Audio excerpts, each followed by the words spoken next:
dalam negara. Yang kedua, jangan pernah berikan ruang kepada kelompok fundamentalis di media-media resmi mainstream tingkat nasional. Yang ketiga, yaitu jangan pernah memberitakan segala kebaikan sebesar apapun yang dilakukan oleh kelompok fundamentalis. Yang berikutnya, setiap kesalahan sekecil apapun yang dilakukan oleh kelompok fundamentalis harus diviralkan, harus disebarluaskan, dan harus diulang-ulang. Nah, supaya itu melekat di hati masyarakat bahwa mereka adalah orang-orang yang tidak layak untuk diberikan tempat di kita punya negeri atau di negeri Islam. Nah, kemudian nggak sampai di situ, kelompok fundamentalis yang manapun jangan pernah sebut mereka dengan rentetan gelar-gelar akademik mereka. Nggak boleh.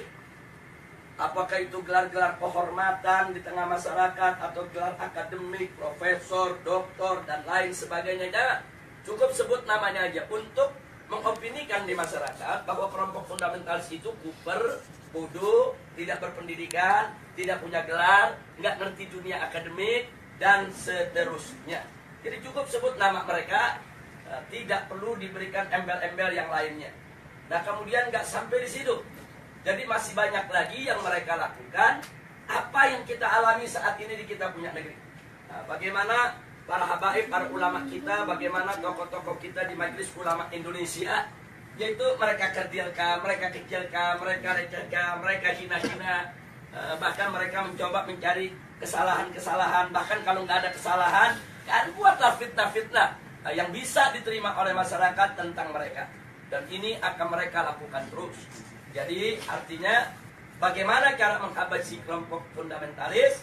Satu, kerdilkan mereka. Dua, jauhkan mereka dari masyarakat.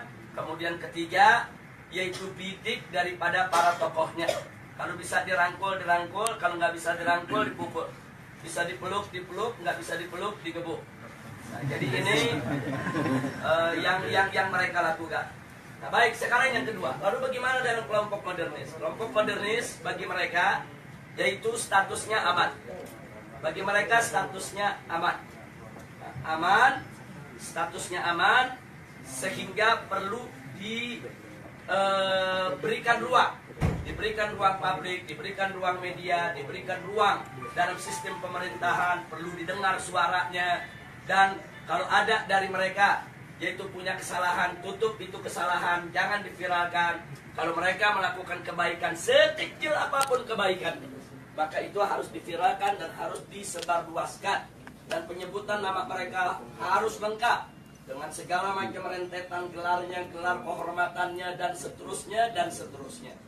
Jadi posisi mereka dianggap aman. Nah, kemudian yang ketiga, kelompok liberalis. Kelompok ini mereka berikan status sangat aman. Nah, kenapa diberikan status sangat aman? Karena kelompok ini bukan hanya sekedar dianggap kawan, tapi sudah dianggap sebagai antek. Beda kawan dengan antek. Kalau modernis itu masih kawan barat, tapi kalau sudah liberalis itu antek barat. Nah, jadi mereka sudah tidak ada nilai kritis sama sekali. Nah, tapi justru kelompok ini yang mereka besarkan. Kelompok ini harus dibesarkan di seluruh negeri-negeri Islam. Jadi bagaimana caranya kelompok ini bisa berkembang? Berikan ruang, berikan finansial, berikan tempat, berikan kesempatan di media, di TV, di radio, di surat kabar, dan lain sebagainya. Kemudian pendapat-pendapat mereka viralkan, seolah-olah itu merupakan pendapat daripada masyarakat Islam internasional, dan seterusnya. Dan libatkan mereka, undang mereka, kalau ada konferensi-konferensi internasional di mana saja, untuk lebih memantapkan posisi mereka di tengah masyarakat. Dan kalau mereka punya kejelekan, sejelek apapun, sebesar apapun, yaitu supaya disembunyikan. Jadi jangan kaget kalau tokoh-tokoh liberal di Indonesia ada di antara mereka yang menghamili sekretarisnya, yang memperkosa pegawainya, tidak pernah muncul di media.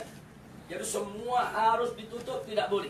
Tapi kalau mereka melakukan kebaikan sekecil apapun, maka kebaikan itu harus terus, yaitu dieksplorasi, untuk kemudian diviralkan, disebarluaskan ke mana-mana. Nah, ini maka itu disebut ini kelompok status sangat aman. Yang terakhir, yang tradisionalis, kelompok kelompok ini masih diberikan status waspada. Loh, kenapa dikatakan waspada? Sebab kelompok ini walaupun mereka bukan fundamentalis, tapi memiliki 3 ciri yang sama dengan fundamentalis. Sehingga kelompok ini harus diwaspadai. Kalau kelompok ini tidak dijaga, maka nanti kelompok ini setiap saat bisa berubah menjadi fundamentalis. Nah, maka itu usul mereka, kelompok yang keempat ini dijaga. Nah, maksudnya dijaga bagaimana? Satu, jangan kasih mereka berdekatan dengan kelompok fundamentalis. Sebab kalau kelompok tradisionalis dengan kelompok fundamentalis duduk bareng satu meja, satu kursi, mereka diskusi, maka kelompok tradisionalis berpotensi besar untuk berubah menjadi fundamentalis. Karena perbedaan mereka cuma sedikit, perbedaan definisi ta'rif ad-demokratiyah. Itu aja yang mereka berbeda. Tapi dalam soal dukungan terhadap tatbikus syariah, dukungan terhadap igamatul khilafah, dukungan terhadap sikap kritis terhadap barat, sama. Nggak ada beda antara fundamentalis dengan tradisionalis. Mereka hanya berbeda di dalam mendefinisikan demokrasi. Yang satu mendefinisikan ya demokrasi bertentangan dengan hukum Allah sehingga harus ditangkal sama sekali. Yang satu lagi melihat bahwa demokrasi itu hanya satu cara yang kalau dibawa ke dalam ajaran Islam dia bisa Islami, kalau tidak, kalau dikeluarkan dari ajaran Islam dia bisa bertentangan dengan ajaran Islam. Hanya ini saja berbeda. Nah, kalau mereka duduk bareng diskusi, maka kelompok tradisionalis berpotensi besar berubah menjadi fundamentalis menurut mereka, menurut Rand Corporation. Maka itu fundamentalis dan tradisionalis tidak boleh bersentuhan, harus dijauhkan, bahkan harus diadu domba. Nah, ini yang terjadi di Indonesia saat ini. Bagaimana supaya dua kelompok ini diadu domba? Nah, kenapa ini yang harus diadu domba? Karena kelompok fundamentalis dan tradisionalis ini yang pengikutnya paling banyak. Kalau yang namanya modernis, kelompoknya tidak seberapa. Modernis dalam pengertian Rand Corporation.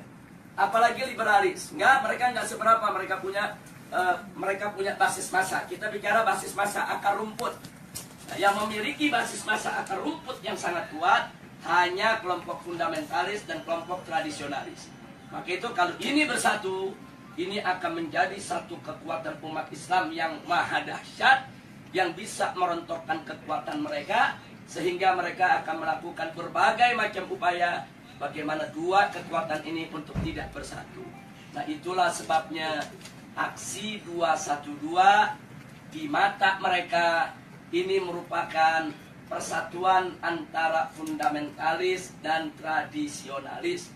Dan mereka sangat panik, mereka sangat kalap, karena yang masuk dalam aksi 212 itu dari semua elemen umat Islam. Apapun organisasinya, apapun partai politiknya, apapun mazhab pemikirannya, mereka datang, mereka tidak tanya Anda NU, Anda Muhammadiyah, Anda FPI, enggak. Mereka enggak nanya Anda P3, Anda PKS, Anda PKB, enggak. Mereka enggak nanya. Mereka enggak nanya mazhab, Anda Syafi'i, Anda Hambali, Anda enggak. Mereka enggak nanya Anda ini termasuk yang Aswaja, yang Wahabi, atau yang Salafi dan lain. Enggak ada. Mereka hanya tahu Anda Muslim, saya Muslim, kita datang untuk bela Islam. Justru ini yang menakutkan musuh. Nah, karena ini membuat mereka panik dan mereka kalap. Akhirnya semua tokoh-tokoh yang terlibat dalam aksi 212 mereka kriminalisasi. Sebagian ada yang dimakarisasi, sebagian ada yang diterorisasi, sebagian ada yang dikriminalisasi. Yang diterorisasi umpamanya Ustadz Bakhtiar Nasir, dikait-kaitkan gerakannya dengan ISIS, dengan sumbangan untuk teroris dan lain sebagainya. Ini namanya terorisasi.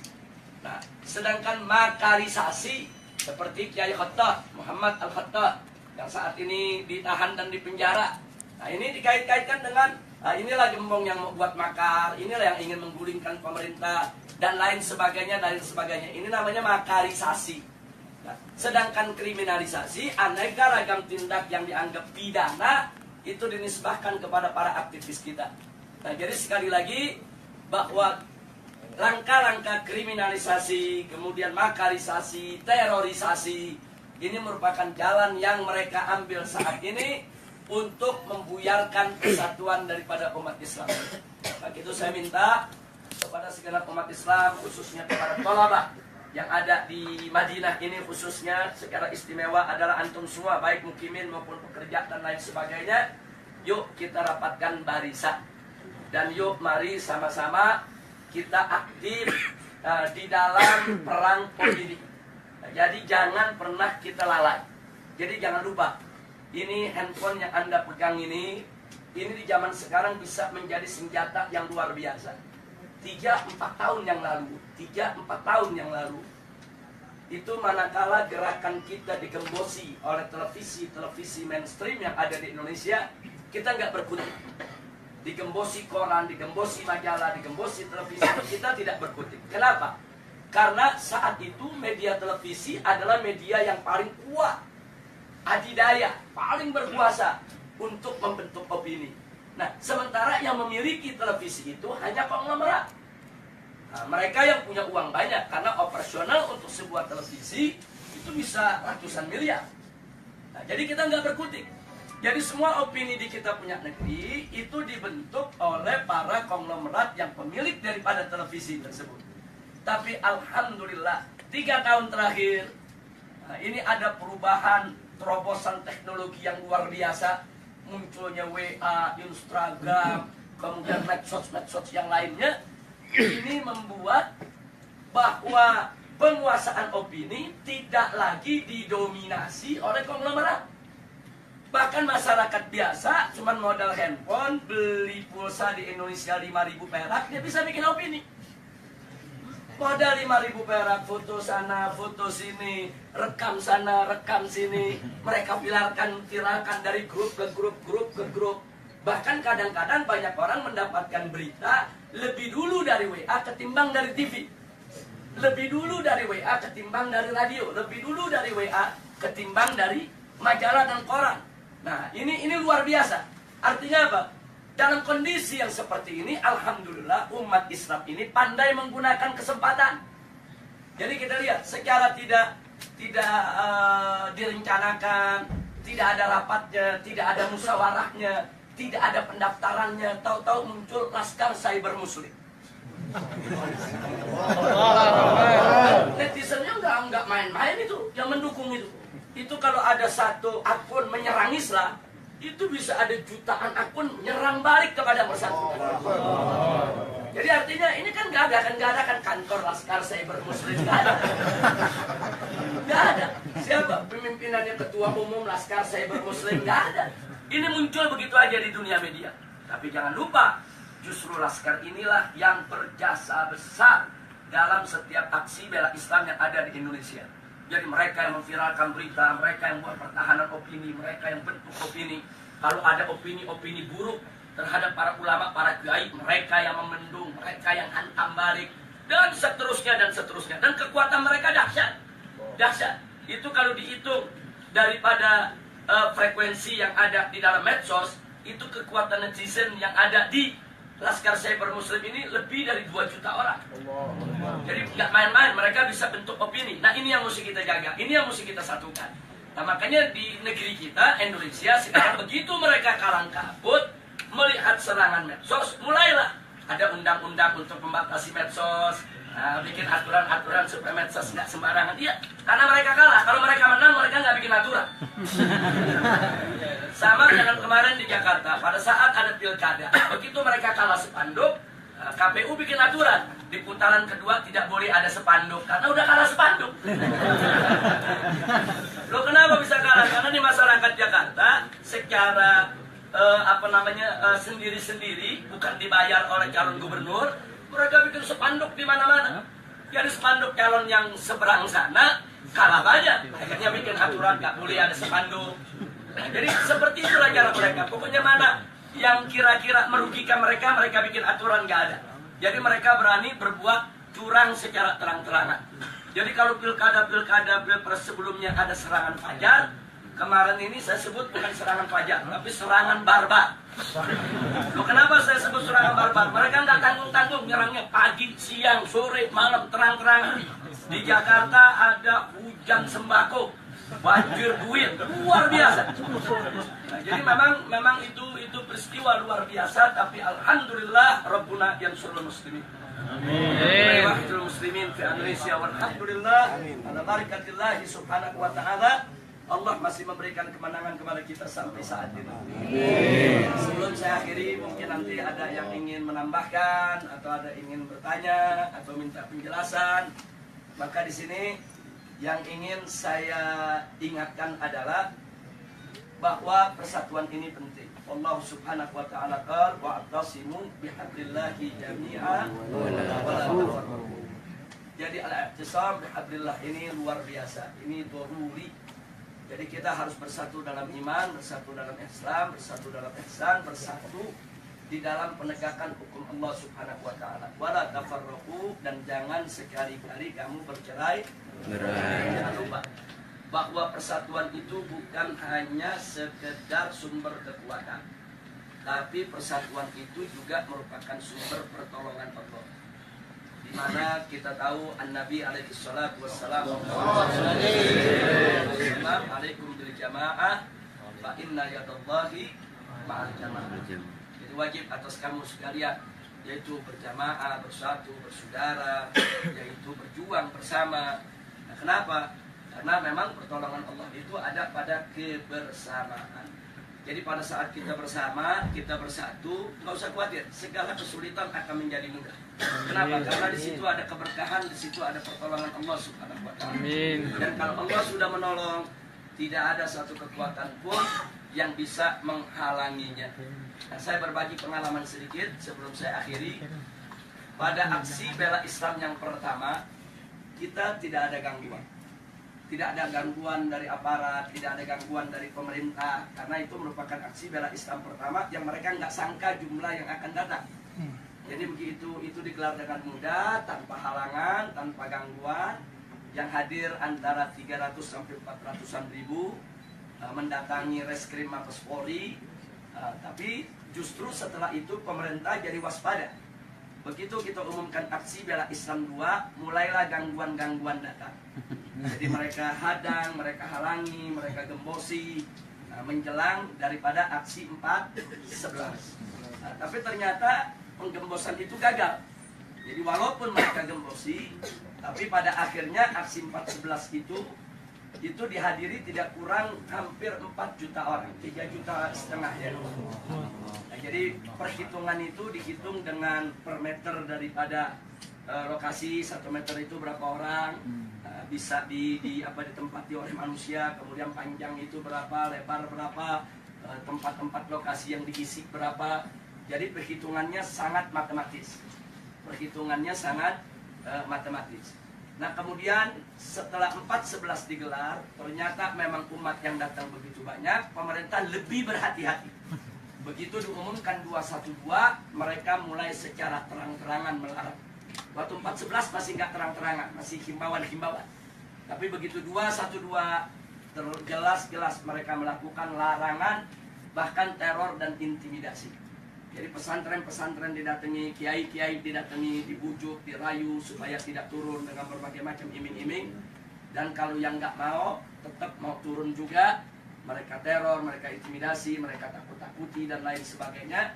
Bahkan perusahaan bis di mana-mana, khususnya Jakarta, Sumatera, itu diteror, diancam akan dicabut. Mereka punya lisensi, mereka punya izin trayek, karena mereka berani mengangkut umat Islam ke Jakarta. Jadi sudah digembosi habis-habisan. Secara logika 212 gagal. Jadi besok aksi 212 malam ini saya dan kawan-kawan masih berkumpul dengan Ustaz Bakhtiar Nasir, Ustaz Zaitun Rasmin, kemudian juga dengan kawan-kawan dari MUI, kawan-kawan dari FUI, dan seterusnya. Kita saat itu melihat tekanan-tekanan yang begitu hebat. Secara logika besok ini separuh dari 4.11 aja udah hebat. Separuh dari 4.11 aja udah hebat. Jangankan separuh, bisa 1 Monas saja udah cukup. Jadi memang betul-betul kondisinya, tekanannya luar biasa. Nah, pertanyaannya kenapa pemerintah melakukan tekanan yang lebih luar biasa pada saat itu? Karena mereka gagal di 4.11. Jadi mereka nggak mau gagal lagi di 212. Tapi subhanallah, makin ditekan, makin dihadang, makin dilarang, semangat umat Islam dari mana-mana semakin menggebu-gebu. Dan akhirnya yang paling fenomenal adalah bagaimana 10.000 santri dari Ciamis berjalan kaki ke Jakarta. Allahu Akbar. Dan itu bukan tidak punya pengaruh, itu takdir pengaruh yang ada di tengah masyarakat besar. Gara-gara Ciamis jalan dengan jarak 300 km lebih, itu mendorong tempat-tempat lain gak peduli. Oh, nggak ada bis, nggak ada kendaraan, ya kita jalan kaki rame-rame. Ini di luar dugaan. Dan besoknya yang hadir itu hampir 8 juta orang, 7 juta orang lebih. Nah, jadi ini adalah pertolongan Allah. Tidak ada satu orang pun, satu manusia pun, satu tokoh apapun, sehebat apapun dia, yang mampu mengumpulkan manusia sebanyak itu dengan tujuan yang sama, kecuali dengan pertolongan Allah. Semata-mata Allah punya pertolongan. Nah, akhirnya digelarlah 212. Semua itu adalah pertolongan Allah Subhanahu wa Ta'ala. Nah, kita sudah sampaikan kepada pemerintah pasca 212, mestinya energi 212 itu jangan dianggap oleh pemerintah sebagai ancaman. Jangan. Mestinya dengan energi 212 itu pemerintah lebih merangkul